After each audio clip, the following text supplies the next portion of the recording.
Hello friends, welcome to my YouTube channel. आज हम लोग पढ़ेंगे अधिगम के बारे में। अधिगम क्या होता है, अधिगम की महत्वपूर्ण परिभाषाएं, अधिगम को प्रभावित करने वाले कारक, अधिगम के वक्र, अधिगम का पठार, इन सभी चीज़ों के बारे में पढ़ेंगे। और अधिगम से बहुत ही ज़्यादा क्वेश्चन सभी शिक्षक भर्तियों में पूछे जाते हैं। और जो लोग नए हैं, अगर उनको वीडियो अच्छा लगे तो चैनल को सब्सक्राइब कर, वीडियो को लाइक करें, कमेंट करें। चलिए, पॉइंट बताया गया है। अधिगम जन्म से लेकर मृत्यु तक चलने वाली प्रक्रिया है। व्यक्ति प्रत्येक परिस्थितियों से सीखता है और अपने व्यवहार में परिवर्तन करता है। यही सीखना है। इसलिए हम कह सकते हैं, परिस्थितियों के अनुसार अपने व्यवहार में परिवर्तन लाना ही सीखना है। और बहुत बार तो क्वेश्चन ये पूछा गया है कि अधिगम का मतलब क्या होता है। तो अधिगम का मतलब क्या होता है? सीखना। अधिगम का मतलब ही है सीखना। तो परिस्थिति के अनुसार अपने व्यवहार में परिवर्तन लाना क्या है? सीखना है।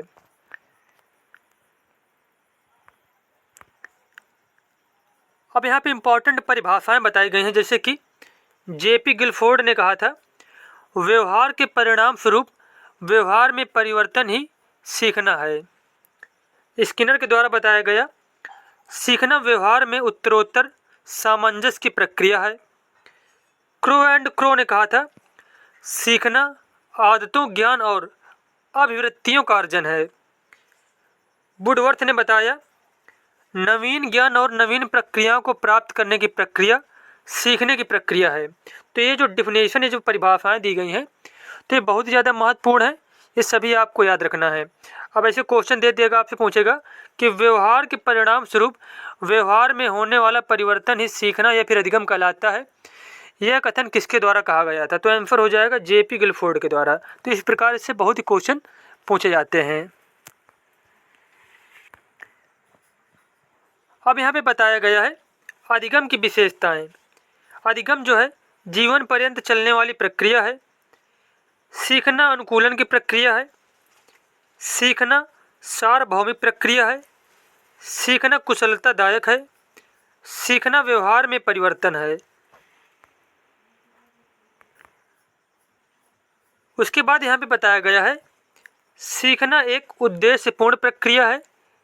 सीखना एक मानसिक प्रक्रिया है। सीखने की प्रक्रिया सक्रियता पर निर्भर करती है। तो जितने भी पॉइंट बताए गए हैं, ये एक एक पॉइंट, सभी पॉइंट याद करने हैं। उसके बाद अगले पॉइंट है यहाँ पे, अधिगम को प्रभावित करने वाले कारक। अधिगम को प्रभावित करने वाले कारक कौन कौन से हैं? बालक की योग्यता, निश्चित उद्देश्य, परिपक्वता, परिवार, समाज, वातावरण, शिक्षक का व्यवहार और सीखने की इच्छा। ये सभी चीज़ें अधिगम को प्रभावित करती हैं। उसके बाद बताया गया है यहाँ पे अधिगम वक्र के बारे में। जब अधिगम की मात्रा, प्रभाव, क्षमता आदि को किसी माध्यम, ग्राफ या फिर आरेख से प्रदर्शित किया जाता है तो वह अधिगम वक्र कहलाता है। इसमें अधिगम की न्यूनता या फिर अधिकता या फिर शून्य स्थिति व्यक्त की जाती है। और अधिगम के वक्र 4 प्रकार के होते हैं। अधिगम वक्र कितने प्रकार के होते हैं? 4 प्रकार के होते हैं।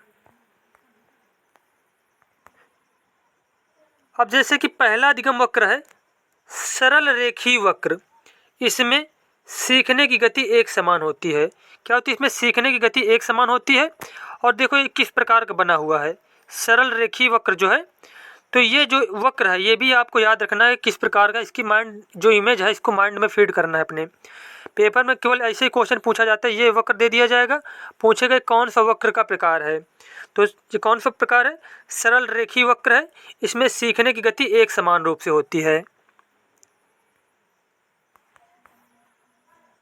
उसके बाद दूसरा है उन्नतोदर वक्र।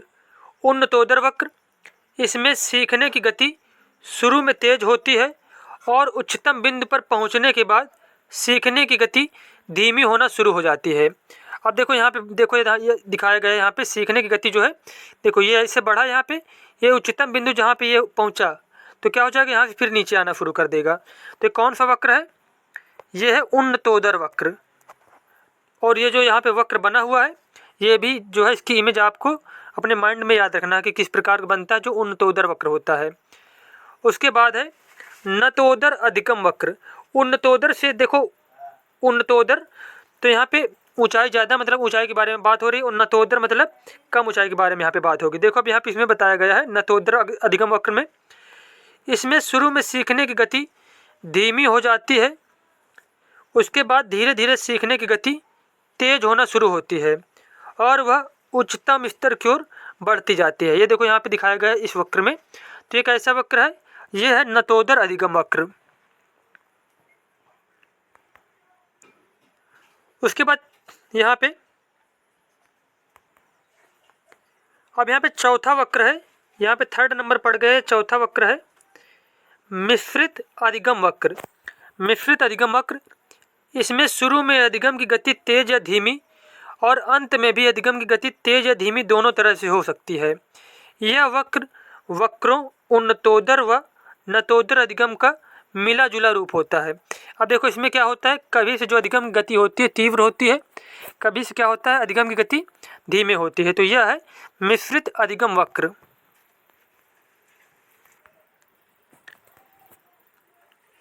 उसके बाद यहाँ पे बताया गया है अधिगम पठार के बारे में। अधिगम पठार क्या होते हैं? अधिगम पठार, इसमें सीखने की गति रुक जाती है, यानी उसमें ना तो उन्नति होती है और ना ही अवनति होती है। अधिगम का पठार में अधिगम की गति क्या हो जाती है? 0 हो जाती है। जब सीखना एकदम 0 हो जाए तो वही स्थिति क्या कहलाती है? अधिगम पठार कहलाती है।